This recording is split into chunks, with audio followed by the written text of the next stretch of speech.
नमस्कार, मी सुरेखाज किचनमध्ये आपलं स्वागत आहे। आज आपण बनवणार आहोत अनारसासाठी रेग्युलर तांदूळ, रेशनचे तांदूळ, कुठलाही तांदूळ घेतला तरी चालेल। फक्त जाड असावा किंवा रेग्युलरही चालेल, फक्त बासमती नको। अनारसासाठी मी इथे 1 किलो तांदूळ 3 दिवस पाण्यात भिजत घातलेले आहे। सकाळ संध्याकाळ त्याचं पाणी बदललेलं आहे आणि मग फॅन खाली वाळत घातला।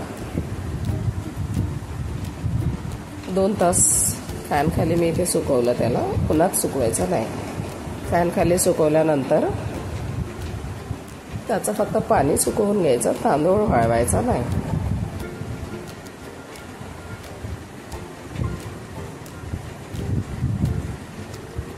आता इथे 2 तासानंतर तांदूळ व्यवस्थित ड्राय झालेला आहे।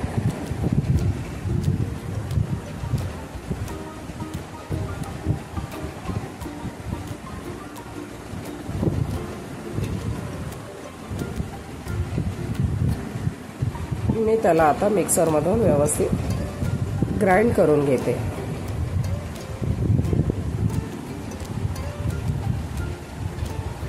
ग्राइंड करून गाळून घेते। गाळण्यासाठी इथे बारीक रव्याची चाळणी वापरली तरी चालेल, पिठाची चाळणी वापरली तरी चालेल, दोन्हीही चालेल।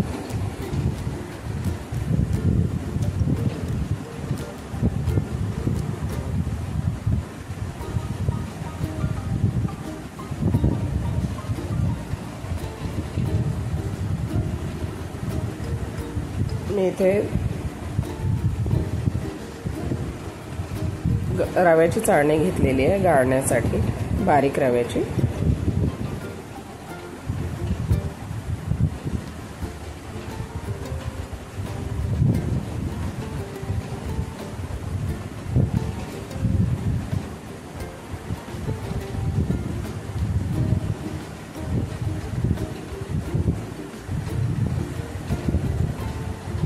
एक किलो पीठ घेतलेलं आहे वजनी।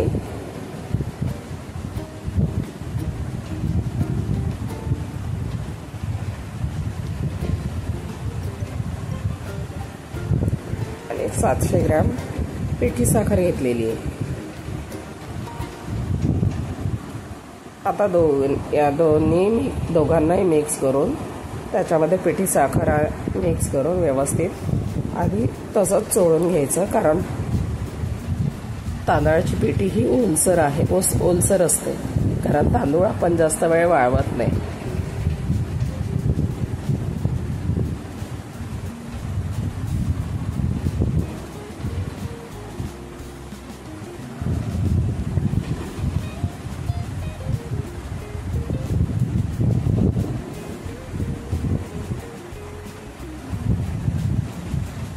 तसंच चोळून घ्यायचं, व्यवस्थित त्याला बाइंडिंग येते।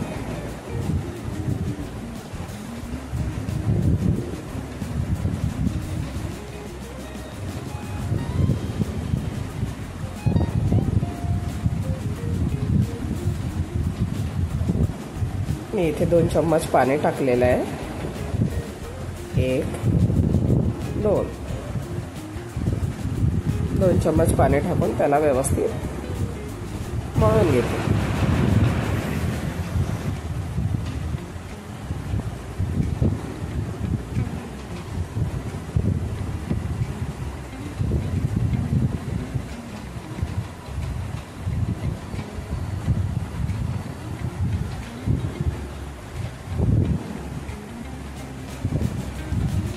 पीठ हे आता झालेलं आहे,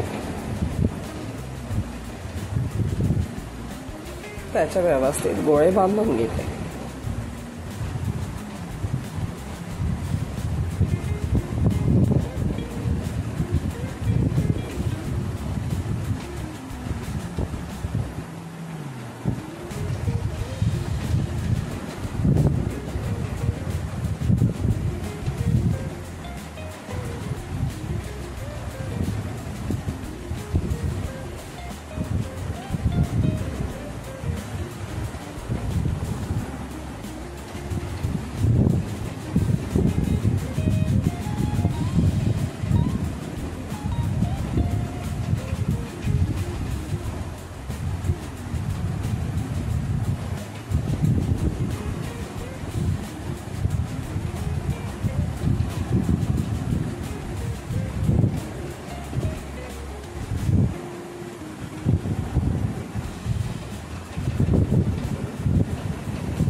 इथे मी गोळे बांधून घेतलेले आहे.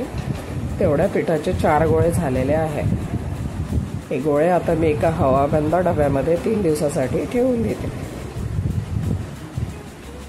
फ्रीजमध्ये ठेवायचे नाही, बाहेरच ठेवायचे. 3 दिवसानंतर हवं तर मग आपण फ्रीजमध्ये ठेवू शकतो. मग कितीही दिवस ते राहतं. बाहेरही 1 महिना बाहेरही राहू शकते. फ्रीजमध्ये तर बरेच दिवस टिकेल. बघा आता कसा कलर दिसतो गोळ्यांचा.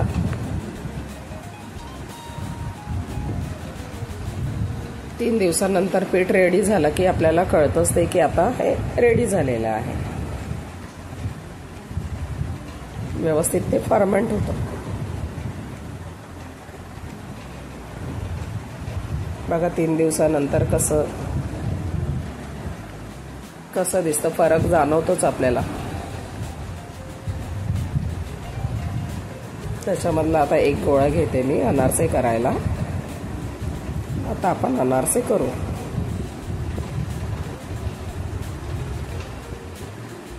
त्याला व्यवस्थित मळून घ्यायचं. मग अनारसे थापायचे.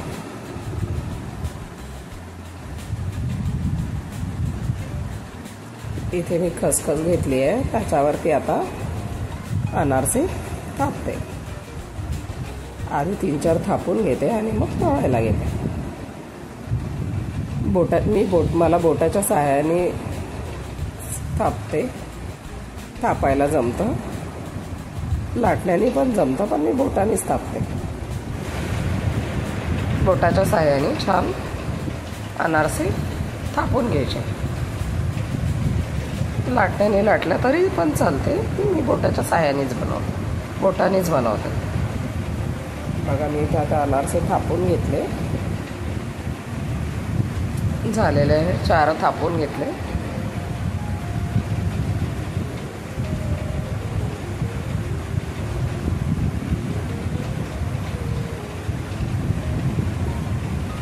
बघा किती छान झालेत अनारसे. आता आपण याला तळून घेऊ. तेल तापायला ठेवलेलं आहे कढईमध्ये. तेल गरम झालं की चेक केलेलं आहे. आता तळून घेते.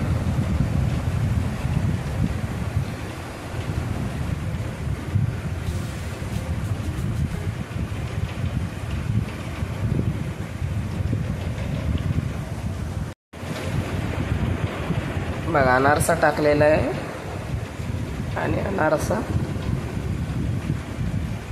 थोडा वेळ त्याला हलवायचा नाही. टाकल्यानंतर आपोआपच वरती येतो.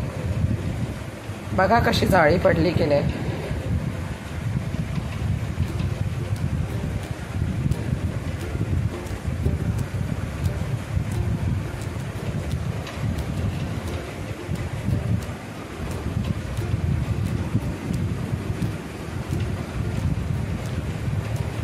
जाळीवरती काढून घेते. म्हणजे खाली त्याच्यामध्ये तेल भरपूर असतं, निथळून जाईल.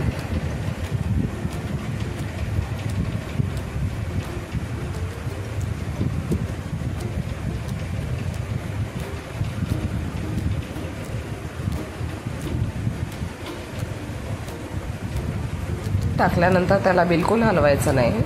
आपोआप वर येतो. थोडं तेल त्याच्यावरती फक्त टाकायचं.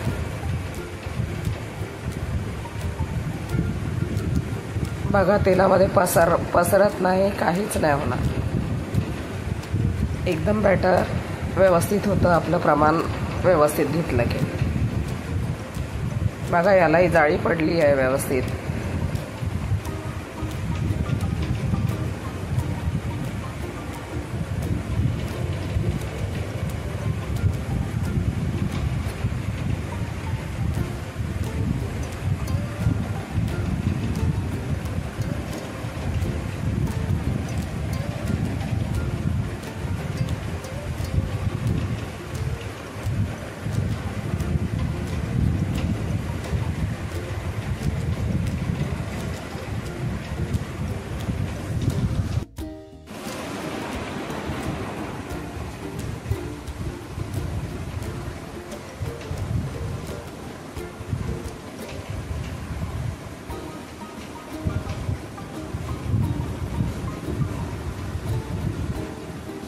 पण छान झालाच.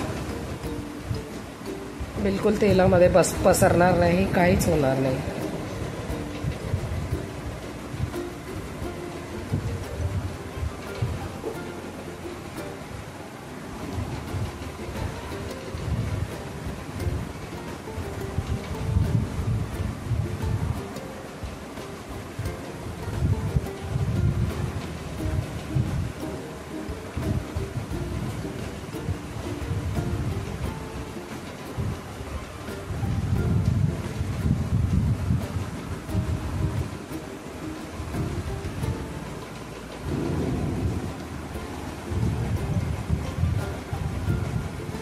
बघा कसा झाला हा पण अनारसा.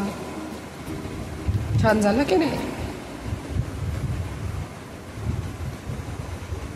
बदामी रंगावर तळायचा, कारण गरम असतं, बाहेर आल्यानंतर ते लाल होणार.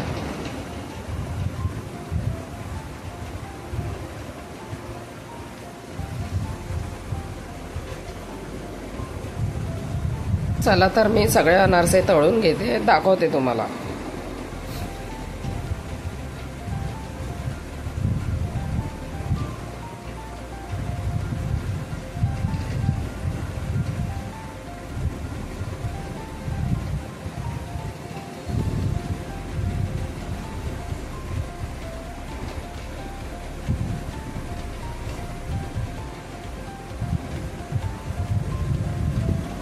सगळे अनारसे मी इथे तळून घेतलेले आहेत. अनारसे कसे झाले सांगा मला कमेंट्स करून.